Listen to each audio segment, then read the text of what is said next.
Hello, everyone. Welcome to Talking Logistics, where we have conversations with thought leaders and newsmakers in the supply chain logistics industry. It's my great pleasure to welcome to today's program Nate Browne, who's Senior VP of Final Mile at Werner, and Meg Meuer, who is VP of Final Mile Sales at Werner. And today we're going to talk about Final Mile excellence. What separates the best from the rest? So, as I've written many times on Talking Logistics, final mile is not simply the last step in the delivery process. It's also the final moment of truth, right? Where the customer experience is either won or lost for many companies. But delivering on that promise is getting harder. Expectations for speed, visibility, flexibility, and reliability continue to rise while operational complexity keeps growing. So, what separates final mile leaders from the rest? That is the main question that we're going to unpack in today's episode. And I'm excited to welcome Nate and Meg to the program to share their insights and advice on this topic. So, Nate, Meg, welcome to the program. Thanks. Not great to be here with you, Adrian. Thank you. So, as I was reflecting on this topic, when I first started in the industry, every time I think about, every time I do the math, I kind of shiver a little bit. It was 27 years ago. Um, I can safely say that Final Mile really wasn't like in the spotlight. It wasn't something that people talked much about. Fast forward to today, and probably over the past, certainly in the past decade, but certainly over the past 5 years, it's certainly something that's on the front burner. It's getting a lot more attention, these days. So maybe as a way to start and level set the conversation, maybe Nate, I'll begin with you. Maybe you can share how, from your perspective, how has Final Mile evolved over the past years, and why is it becoming more critical for companies today?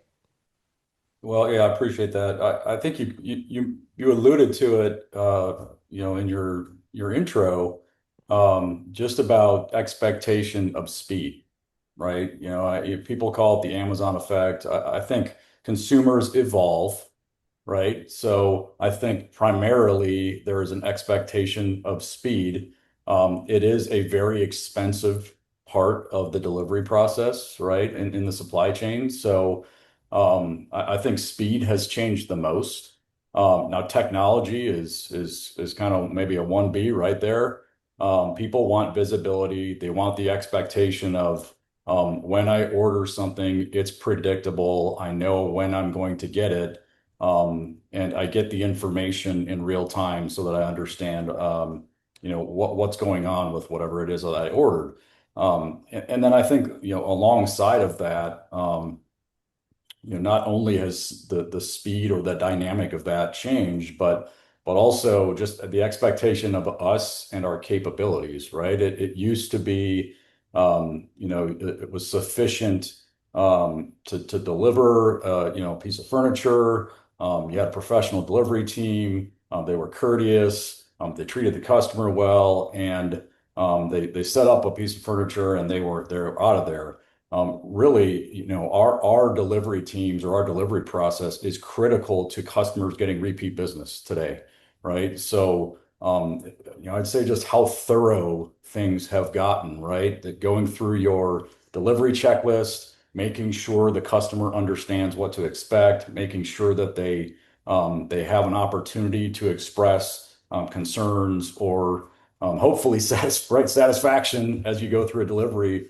I think it's just been elevated, right, over the past several years. So all challenges that we're certainly up for, but it's definitely different, and that's across the supply chain, not just final mile. Yeah, just to echo a little bit of what you said, I think the expectation for speed has certainly increased. I think we continue to see, I remember, it's certainly in the consumer realm, right? We used to order something and it was, please expect 6 to 8 weeks for delivery. I mean, I show that to my kids sometimes when I see old magazines that had that at the back, right? You cut out to put the order, 6 to 8 weeks for delivery. And now that's just, you'll be out of business if that was your, promised lead time. But I think the other aspect of it is, some customers really want that speed. They want that visibility, obviously, but others weigh reliability more. It's like, okay, we may not want it in a day or two. If you tell me it's going to take 5 days, that's fine. But if you tell me it's going to be on, Friday, May 15th, and it's going to be delivered between 12 and 2 p.m. Well, I expect it to be May 15th between 12 and 2 p.m., right? So there's the reliability piece as well. Meg, anything to add based on your role and perspective on kind of how it's changed or evolved over the past few years? Yeah, I think just to add on would be this migration from most of our portfolio being B2C primarily to now we continue to evolve and see a lot more opportunity in the B2B space as well. So, we're mixing multimodal solutions frequently with middle mile, full truck dedicated solutions with final mile to really drive those efficiencies and speed to the consumer. So, that's really changed, whether it's LTL conversion or speed to market, like we've been talking about. There's a lot of opportunity to drive efficiencies in the process by partnering both dedicated middle mile capability with final mile solutions. And so we see a blend in those solutions with a lot of the customers that are in our pipeline or new customers that we've added to our portfolio over the last 12 to 24 months. That's a great point because at the end of the day, we all go home and we're all consumers, right? So we're all like we all have those expectations as consumers for like speed, reliability, quality, visibility, etc. Mm. So, it's only natural that, when we go into our work world, right, and we talk about B2B transportation and logistics, that it was only a question of time before we start asking, why can't we do that? What's happening in the B2C world, why can't that be happening in the B2B world as well? So the bar has been raised, in the business realm as well. So that's a great point. So Meg, I'll stick with you. I mean, um, obviously you probably talk to a lot of shippers, a lot of companies in your role. I mean, what are the most, common misconceptions or mistakes that you see shippers make when it comes to final mile operations? Yeah, I think often when we start the conversation, it's to find a solution for a near term or immediate need or pain point that a shipper might have within their network. And that generally results in solutions that might tie to more transactional business, whether it's agent-based transactional opportunity covering a nationwide agent network or commingled opportunity, right? Where you're sharing assets and resources and real estate with other shippers, versus potentially more of a long-term stable solution, which is dedicated capacity or dedicated assets to a single shipper or a single account. So I would just say, if it is a longer term need and you're solving a bigger problem, it does take more diligence, right, on both ends, the shipper side and the carrier side, to create those types of solutions where you're diving a lot deeper into cost considerations and operational considerations. But it generally drives performance, right? Whether it's reliability of the drive teams or driving, your on-time performance, your claims performance, and overall customer experience. The dedicated solution really does that, and that's really when we become a true extension of the shipper's brand. And so that's certainly a predominant theme that we hear when we talk to shippers. That's becoming more and more important, making sure that all the things that Nate referenced earlier are kind of top priority and top of mind. But even more in depth than that, which is, share more about your soft skills training. What type of soft skills training are your drivers going through? Because as Nate mentioned, oftentimes we're the last kind of leg to that customer experience, and that's helping our shippers get repeat business. And so it's really important. Yeah, I mean, I guess, to kind of paraphrase what you said a little bit, and what I heard was that, probably the biggest mistake shippers can make is really taking a very myopic view of their operations, a very short-term view of their operations, that those that are doing it the best are the ones that really come at it, not only to solve, let's say, an immediate problem, immediate opportunity, but are really taking a step back and say, hey, how can we architect, design this whole operation end to end, um, for more of a long-term, for more long-term success rather than, solving some immediate need. Does that sound right to you as well, Nate? Anything you would add to that in terms of mistakes or Yeah, misconceptions? I'd probably double down on what you mentioned prior. We talk about speed and how important it is, and it absolutely is, right?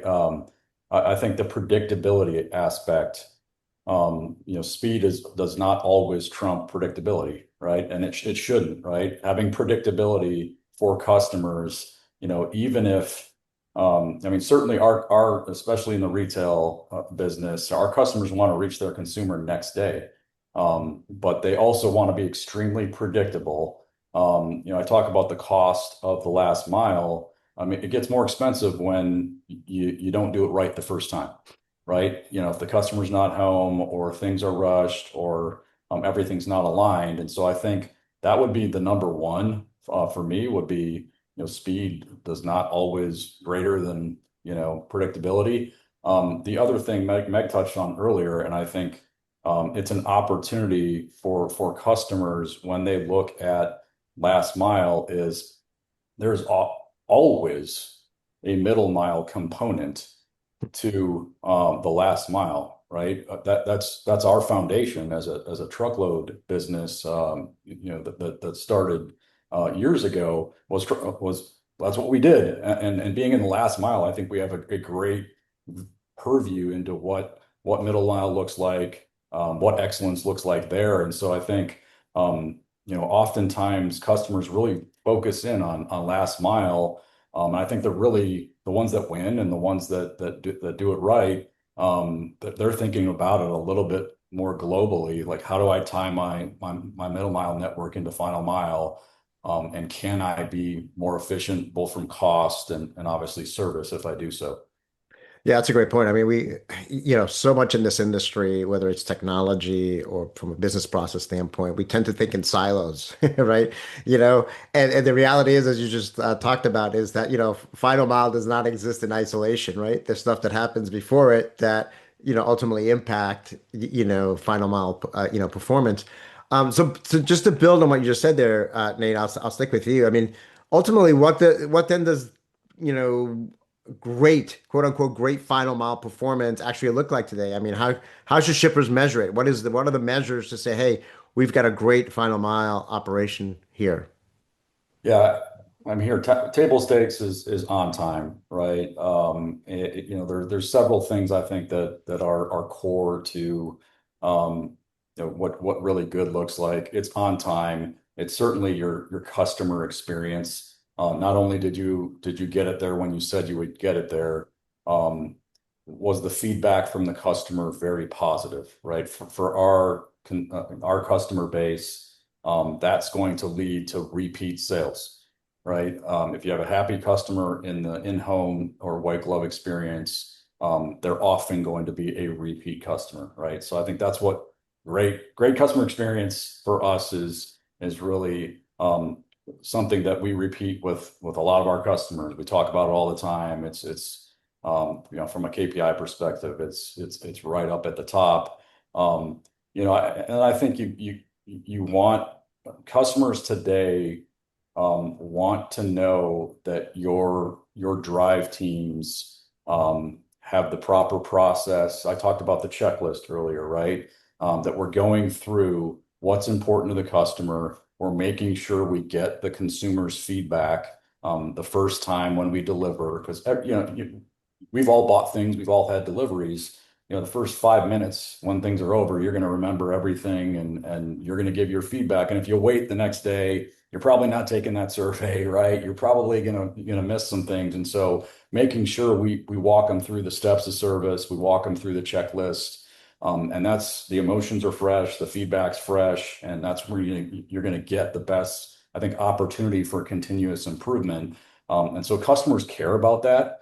And the last thing I would say, if you think about training and process, a lot of our customers care about how are your drivers trained, right? What is the process that they go through to make sure that our customers are taken care of the way that we want them taken care of. And so that for us, it's partnership, right? That's what really good looks like is when we're collaborating together to work on what their specific delivery experience is going to be like. And I think when we do that, we find we're more successful than not.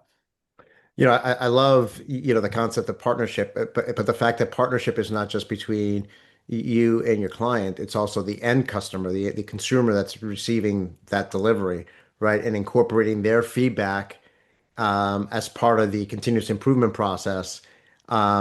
Because in my opening comments, I said, delivery is really the final moment of truth, right? Because, that customer could have done everything right in terms of the sales process, in terms of having the right price, in terms of, acquiring that customer.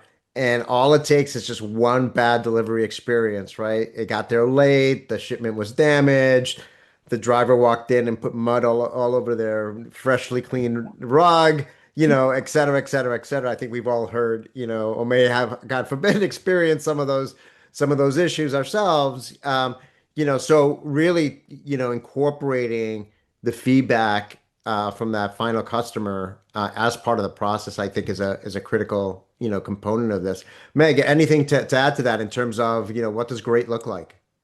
Yeah, I would say a happy driver equals a happy customer. So we spend a ton of time and effort really wrapping our arms around our drivers to make sure that they are happy. They enjoy coming to work every single day. So we really spend a lot of time celebrating our drivers, and it's just a fun group to be around. So we have Final Mile Fridays every Friday, and we're doing different awards, and we're recognizing the best in class of our drive teams, and they're excited to come to work, and that helps with the customer experience component. I love that. And I don't have the data off the top of my head, but we did some research probably a couple of years ago that linked driver satisfaction with customer experience. So, Yeah. and it definitely showed that link. I mean, it kind of makes sense when you think about it, but we actually did some research that kind of showcased that. So I think that's a great point. So obviously, I think, and Nate, you brought this up earlier, how you train your drivers, maybe incorporating that feedback back to them in terms of what could they improve on and so forth. I would think that that's part of the answer to my next question, which is going to be when shippers are evaluating, final mile partners. I mean, what are the most, critical capabilities or criteria they should be looking for? Yeah, so we've touched on a few of these things so far, but certainly how your network overlays with the problem that they're trying to solve, right? And I think that goes to collaboration. How do you talk to a customer about your network? How do you understand what they're trying to accomplish? Yeah, that's certainly important. Technology today, we talk about. The real-time aspect of everything we do in the last mile. I think customers want to know how you can fall into their process or their technology, and not have to really make any kind of exception to do business with you. That's important. So being seamless on the tech side. Meg talked about it. Talent, people, right? People, we're people business. And I think the more comfortable a customer is with your culture, your process, how you go to market, how you start up, right? How they're going to experience that. I think the more easily they get comfortable doing business with you or growing with you. And to me, that's what really good looks like. I mean, we spend a lot of time on driver recognition, like Meg mentioned. It's very, very important. To me, talent and process. And we talk about the technology thing, and there's so much technology everywhere you go, and it's so beneficial if used correctly. But we can't, without talent and without the process really beneath that technology, and it has to be just, on point all the time. I mean, I think technology is inefficient, and so that's really important to us, and something that really we hone in on a daily basis when we're looking at customer interaction or just how they think about us. Yeah, no, a lot of great points there, right? I mean, obviously, technology is a critical, component, of this, particularly from the visibility side and, updated ETAs and, mobile devices and all the like. So, I mean, I think that's what has enabled, we talked earlier about how the bar has been raised on Final Mile. Technology has really been one of the key enablers to that. But everything else you talked about, the non-technology components of it, particularly obviously with the drivers and everybody involved in the organization, continue to play a critical role in all of this. I think the other point you talked about partnership earlier.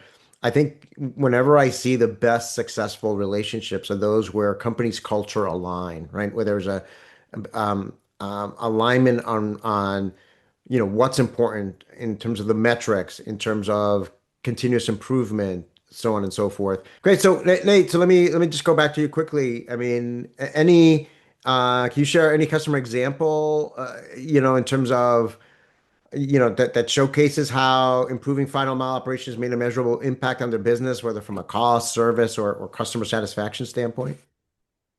Yeah, I think we have some good examples within our network of companies that understand their consumer really well.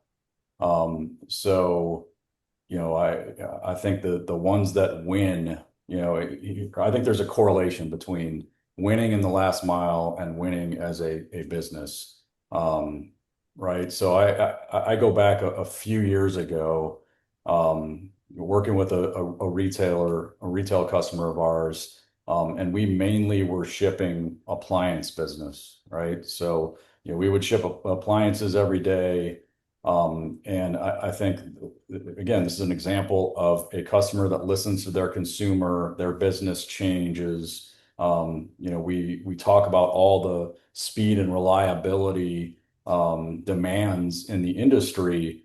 And so they approached us and they said, "Hey, we've got growing e-commerce demand going through all of our network of warehouses. Would you be able to support some of the e-commerce demand through the appliance network?"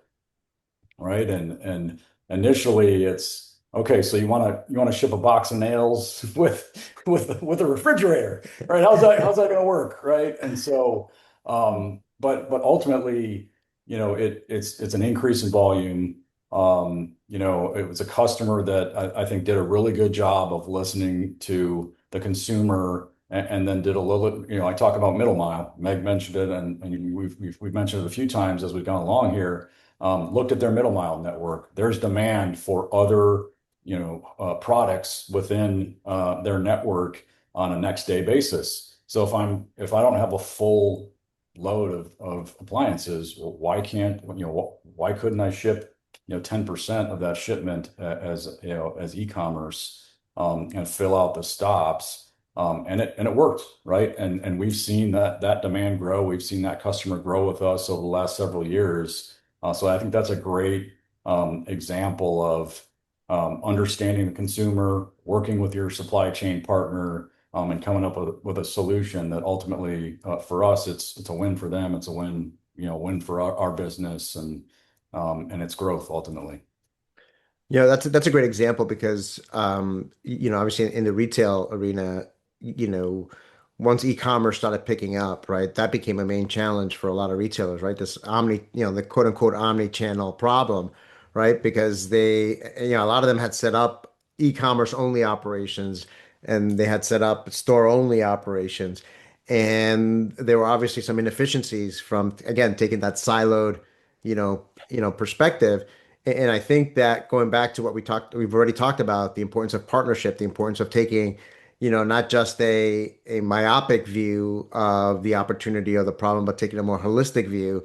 I think that case example you talked about really illustrates how, hey, let's look at it a little bit broader, right, than what we're currently doing right now, which is just delivering appliances. Hey, we've got this e-commerce challenge that's growing, but there's inefficiencies if we keep doing it as separate entities. How can we partner together? What innovations or what changes do we need to make, and what can you bring to the table to help us do this more efficiently and make it, like you said, a win-win-win for everybody, a win for us, a win for you, and a win ultimately for the consumer.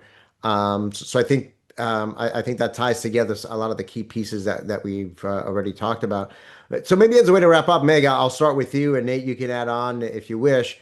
If you had to give shippers one or two practical, actions to improve their final mile operations over the, next 6 to 12 months, I mean, what would they be?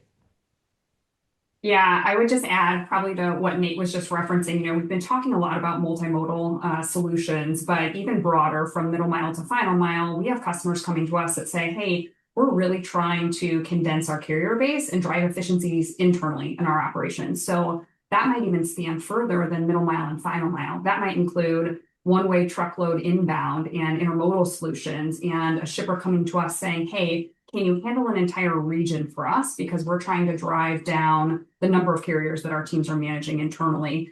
So I guess first I would say ability to do that, making sure you're partnered with carriers that have comprehensive capability. And kind of at the core of all of that, certainly in light of yesterday's ruling, is making sure that it's also with an established carrier that is putting safety at a point of all of their driver hiring and onboarding protocols, right, and parameters. So an eye for safety and stringent carrier onboarding and compliance is incredibly important as you think about scalability and multimodal solutions. And then the second, which I would say kind of pairs with that, is just someone that has a strong balance sheet and the ability to scale. So, Nate and I will meet with customers at times that say, I really like the small regional carrier that I'm working with. They're providing great communication and great service, but at the end of the day, they don't have the capital to go scale with me as we grow into 4 other markets in the next 2 years. So just having that balance and making sure that you also have carriers that can deploy capital, whether it's real estate or equipment needs to scale with shippers, is really important in the conversations that we're having. Great point, Nate. Anything to add to that? Yeah, I would maybe add on to one of Meg's points and then add an additional. I mean, I can't state enough the importance of customers understanding the security and compliance aspect of what goes into their network, their carrier network, on the final mile side. It's certainly, it's a I don't want to say it doesn't get scrutiny, because it does. It's transportation, but it's a non-CDL job, for the most part, in last mile. And so when you read the headlines, it's often CDL carrier type headlines. And to me, I think it'd be naive to think that doesn't spread or apply to the last mile business. Now, it's a different driving job, right? Our commercial CDL drivers aren't going into customers' homes. There's different expectations there, but we treat our carrier partners, or we treat those driving jobs very, very similar from a security and compliance perspective. The other thing I'd round out Meg's points on is just collaboration and strategy, right? We are most successful with our partners or our customers when there is collaboration at the forefront, right? We both come to the table, we talk about how we can solve problems and how both organizations can win. And I think the customers that we work with that do that really, really well are the ones that win. And when they win, we obviously do as well. So that'd be the last point I'd add, just relative to the regulatory environment that we're in, how it plays forward. I think making sure you're strategic with your carriers is more important than ever. Yeah, just to build on that point about the regulatory compliance and safety, reliability, all of that. Again, this ties into last moment of truth, because at the end of the day, your customer is entrusting their final mile partner with their brand reputation, right? Because at the end of the day, if I'm expecting a final mile delivery and something goes wrong, I'm probably not going to blame you. I'm probably going to blame the retailer or the brand, right?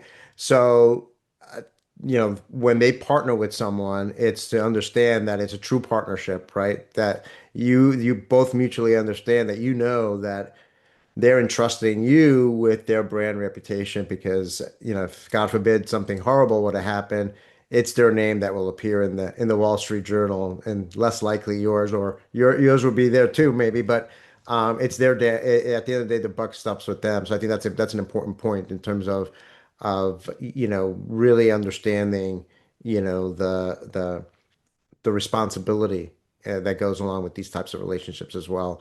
Well, Nate, Meg, I mean, I always say the same thing at the end of these episodes. We manage just to scratch the surface. I think we could probably easily talk for another hour around different dimensions. We didn't talk much about technology, obviously, but we talked about a lot about the human side of it, which I think is arguably just as important, and if not more, in many ways. Um, and so I want to thank you both for taking the time to be with me today to share your insights on last mile delivery. Yeah, appreciate it, Adrian. Thanks for having us. Great. I want to thank those of you that joined us. If you're watching this episode on demand, either at the Werner website or on Talking Logistics, and you've got a question or comment for Nate or Meg, feel free to post it there, and I'm sure they'll be more than happy to respond via that medium. Again, thank you for joining us and look forward to seeing you in a future episode of Talking Logistics. Have a great day.